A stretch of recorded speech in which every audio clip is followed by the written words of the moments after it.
안녕하세요. 이번 시간에는 우리 사회복지법제론 교과목 기출문제 풀이와 해석 시간 갖도록 하겠습니다. 구체적인 문항 풀이에 앞서서 일단 18회의 사회복지법제론의 어떤 그런 시험의 특성에 대해서 말씀드리면 조금 어렵게 나왔어요. 그렇죠? 그리고 마지막에 그 우리 교재에서 맨 마지막에 나온 그런 다양한 사회복지의 그런 구체적인 법 과 관련된 내용들이 많이 나왔죠. 그러다 보니까 좀 더 까다롭다 혹은 너무 광범위한 내용들이 나왔다라고 이제 생각들이 당연히 드실 겁니다.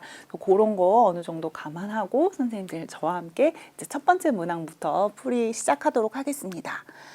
자, 51번은 재정연도가 가장 빠른 것과 늦은 것을 순서대로 짝지은 것은 하고 되어 있습니다.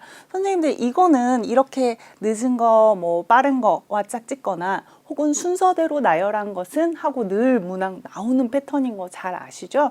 그래서 우리가 이 법제론 공부하실 때는 이제 중요한 법들 있잖아요. 그 내용들은 반드시 재정 연도를 기억하시는 것이 중요합니다. 자, 우리가 연도가 두 가지가 나와요. 그렇죠? 재정 연도하고 시행 연도가 나오는데요. 시행 연도보다는 재정 연도를 조금 더 문제에서 많이 나오는 거 감안하시고 저와 함께 보시도록 하겠습니다. 자, 긴급복지지원법은 언제 제정됐냐라고 해서 보면은요, 선생님들 이거는 2005년도에 제정이 됐습니다. 그러니까 더 미리는 이제 연말에 12월 23일 날 제정된 그런 법이라고 볼 수 있겠고요. 고용보험은 시행은 95년도, 1995년도인데 제정은 93년도인 것으로 우리가 교재에도 학습한 바 있습니다. 자, 노인복지법은 81년도예요. 그쵸? 그 다음 기초연금법과 관련돼서는 2014년도입니다. 여기에서는 가장 최신에 나온 것은 기초연금법이고요. 이 네 가지 보기 중에 가장 오래된 것은 노인복지법이라고 할 수 있겠습니다.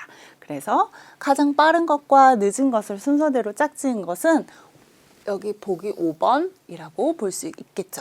그래서 지금 이번에는 요 네 가지가 등장했지만 뭐 매번 시험마다 나오고 있는 구체적인 법의 종류는 다 다르니까요.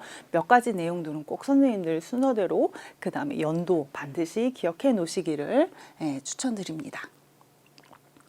52번에는 헌법 제34조 규정의 일부가 출제가 된 바 있습니다. 선생님들 이 헌법 34조와 관련돼서는 이거 예전에도 등장했던 그 질문이에요. 선생님들이 좀 자세히 보실 필요가 있는데요. 자, 일단 내용 먼저 볼게요. 국가는 사회보장, 그 다음 내용이 뭐였죠? 사회복지입니다.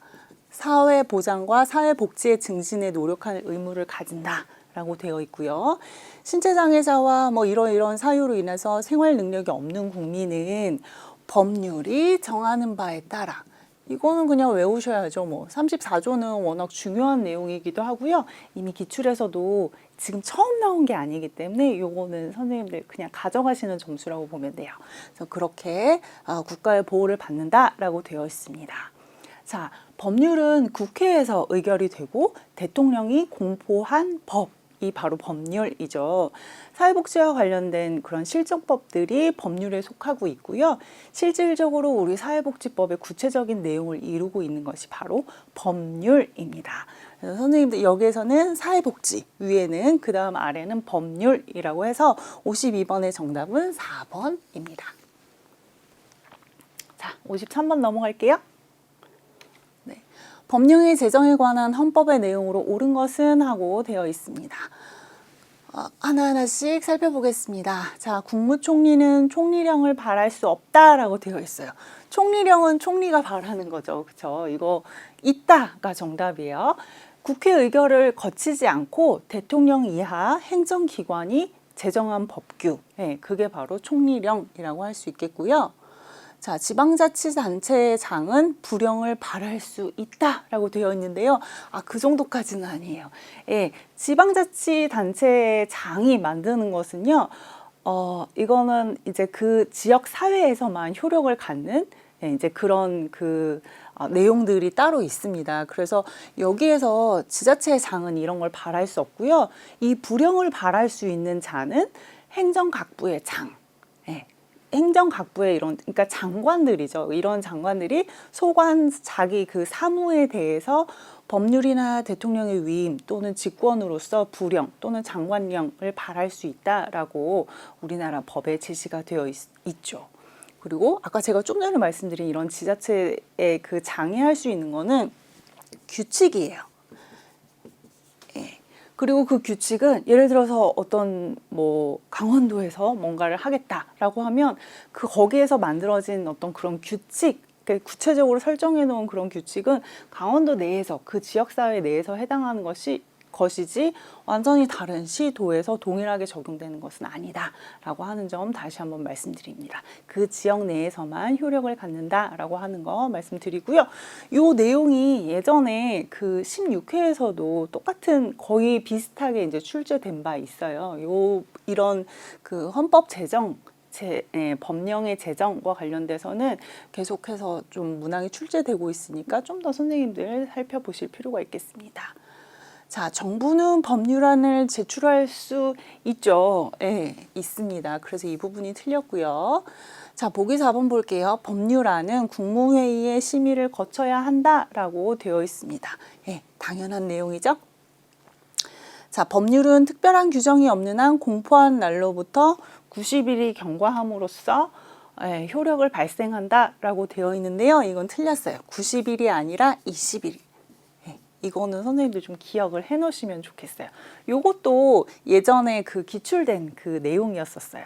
그래서 16회에서 그 1번 문제의 정답으로 요 내용이 나왔었죠. 그래서 53번에서 올바른 설명은 보기 4번만 그렇습니다. 그래서 4번 이거는 좀 보기가 좀 쉽게 출제가 돼서 선생님들 잘 맞추셨을 것 같아요. 네, 그렇고요. 54번 볼게요. 사회보장기본법. 최근 들어서 여기도 많이 출제가 되고 있는 영역이죠. 사회보장제도의 신설 또는 변경에 따른 협의 및 조정에 관한 내용으로 옳지 않은 것을 고르는 문제입니다. 자, 보기 1번 볼게요.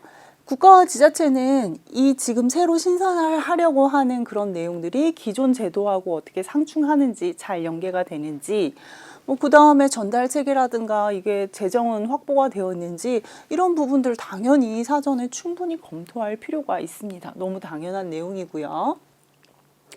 지자체의 장은 국무조정실장과 협의하여야 한다라고 되어 있습니다. 아니에요. 이렇게 지금 실장님하고 이런 내용을 실장하고 얘기할 건 아니고요. 보건복지부 장관과 이야기를 하는 것이 옳습니다. 예, 복지부 장관하고 이야기를 해야 되고요.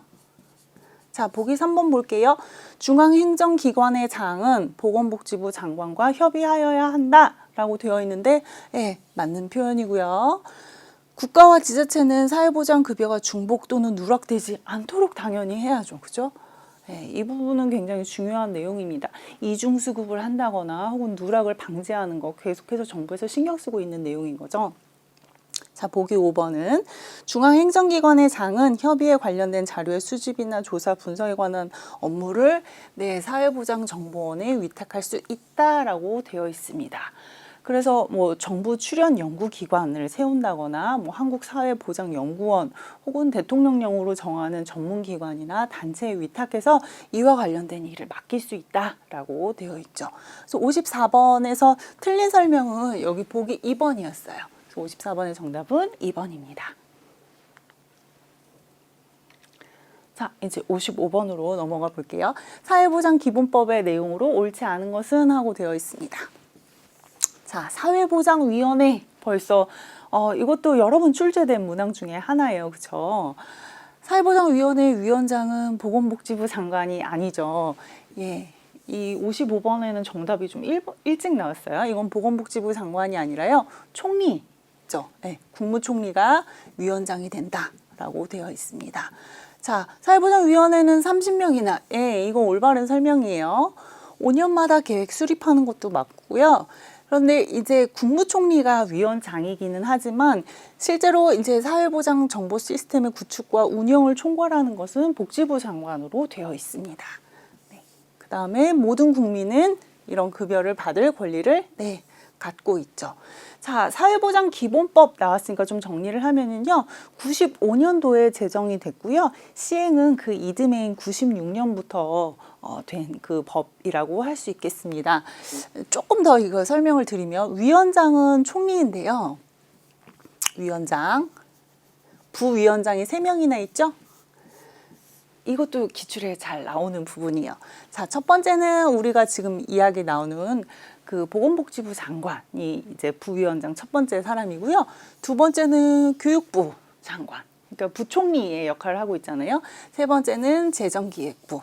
예, 그렇게 해서 부위원장은 3명이다. 여기 그래서 그렇고 전체 위원회는 한 30명 정도 되는 것까지 선생님들 좀 정리를 해주시면 되겠습니다. 네, 55번은 이런 정도 수준이면 다음에 또 다른 문항이 나와도 선생님들 충분히 문제 푸실 수 있을 거예요. 자, 56번으로 이제 넘어가겠습니다. 사회보장급여의 이용, 제공 및 수급권자 발굴에 관한 법률상 사회보장정보원에 관한 설명으로 옳지 않은 것을 고르는 문제입니다. 자, 볼게요. 일단 1번 볼게요. 사회보장정보원은 법인으로 한다. 이거 올바른 설명이에요. 그 다음 정부에서는 이 사회보장정보원을 만드는 데 필요한 비용을 당연히 출연할 수 있죠. 올바른 내용입니다. 자, 근데 이제 3번 보면 분위기가 확 다른 내용이 나와요. 사회보장정보원의 운영에 필요한 비용을 정부가 지원할 수 없다라고 되어 있어요. 아니에요. 이거 지금 설립에 필요한 돈도 낼 수 있고요. 운영과 관련돼서도 정부에서 충분히 돈을 낼 수 있습니다. 그래서 이제 설립과 운영에 필요한 비용을 정부가 출연하거나 혹은 지원이 가능한 것으로 우리나라는 지금 되어 있습니다. 그래서 56번은 3번이 틀린 내용이에요. 그러면 4번과 5번은 맞는 설명이겠죠, 그렇죠? 자, 이 정보원과 관련돼서 이 법에서 규정한 사항 외에는 민법에서 있는 재단 법인에 관한 규정을 준용한다. 올바른 설명이고요. 여기 일하면서 알게 된 비밀을 다른 용도로 사용하면 그건 당연히 안 되는 내용이죠. 그래서 56번에는 이 3번이 이미 앞에 이 내용을 달달달달 공부하지 않으셨다 하더라도 분위기상 보기 3번은 굉장히 많이 다른 내용이었어요.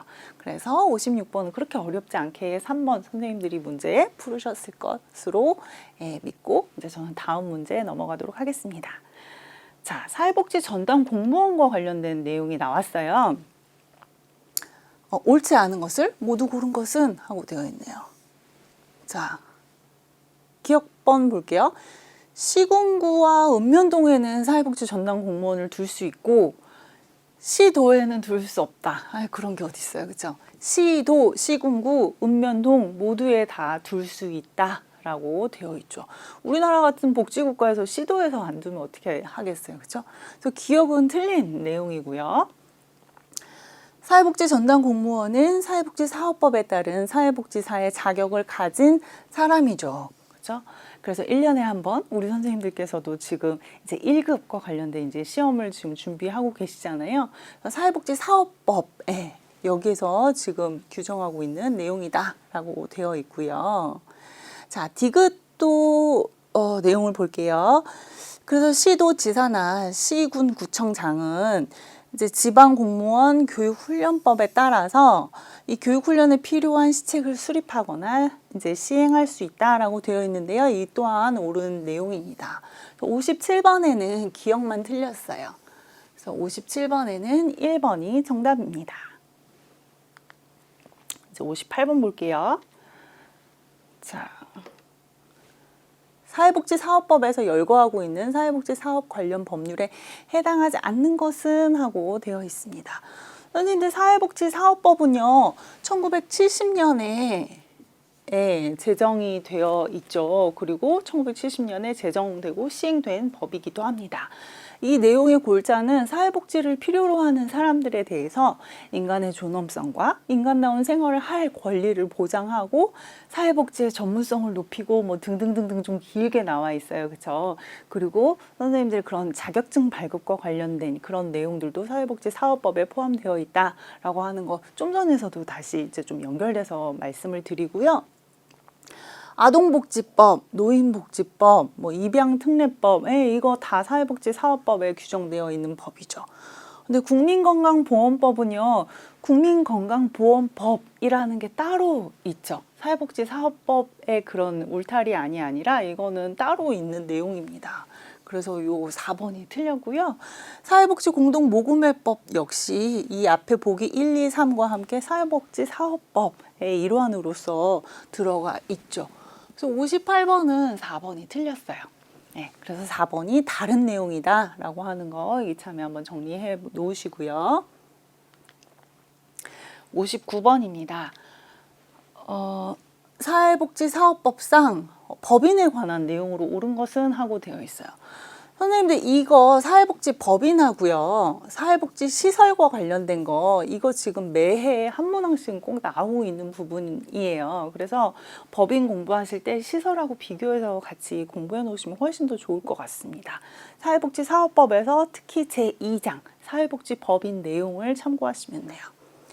자, 법인의 설립 허가자는 보건복지부 장관이다 라고 되어 있어요. 아니에요. 이거는 복지부 장관이 아니라요.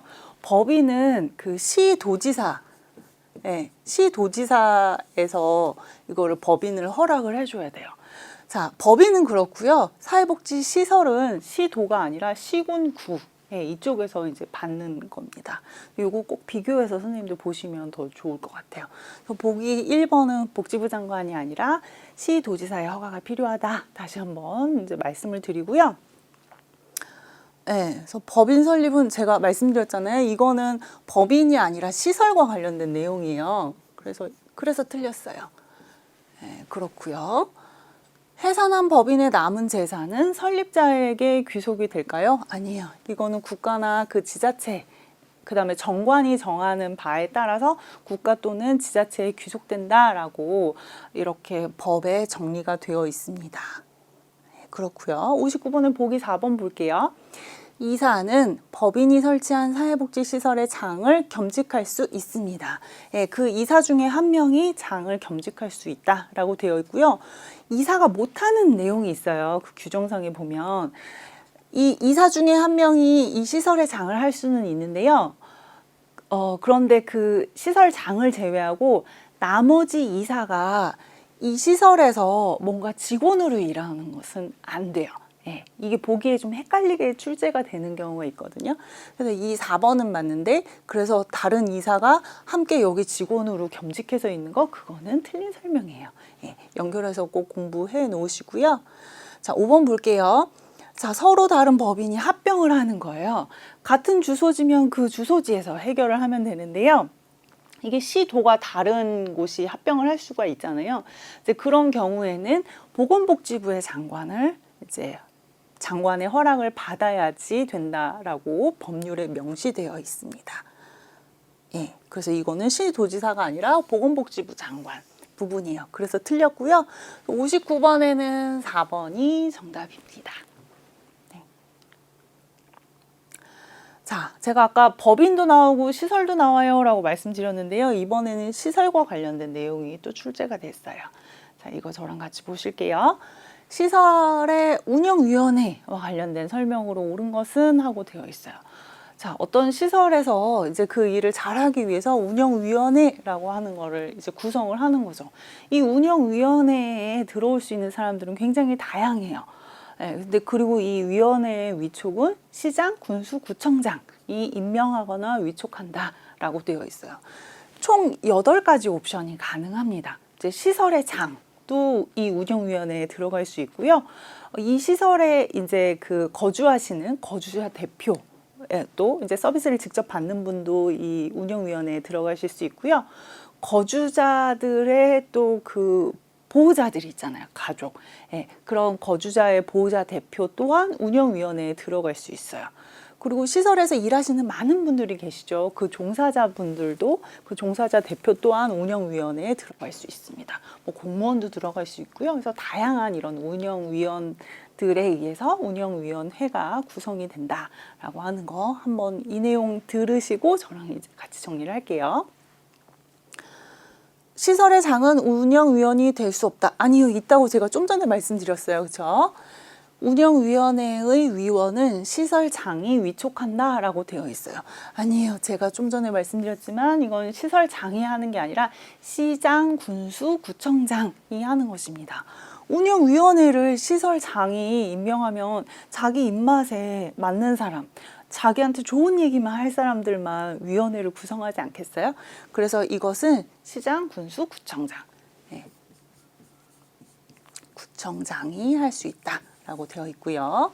시설 거주자 대표 될 수 있다라고 말씀드렸어요. 그래서 다양한 목소리를 이제 듣는 것, 이제 실질적인 내용을 말할 수 있는 사람들로 구성되어 있다라고 하는 것이고요.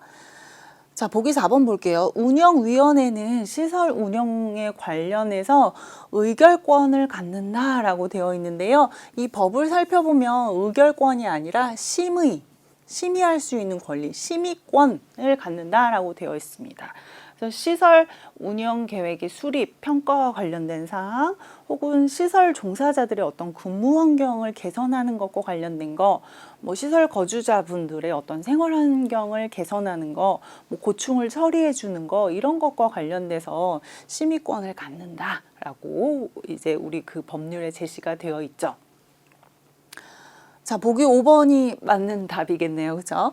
시설 거주자의 보호자 대표는 운영위원이 될 수 있다. 아까 제가 좀 전에 그 외에 8가지 옵션이 있어요 라고 말씀드렸던 그 부분 중에서 이런 보호자, 그러니까 가족 또한 운영위원회에 들어갈 수 있다라고 하는 거 다시 한번 말씀드립니다. 60번 문제는 이렇게 출제가 되었고요.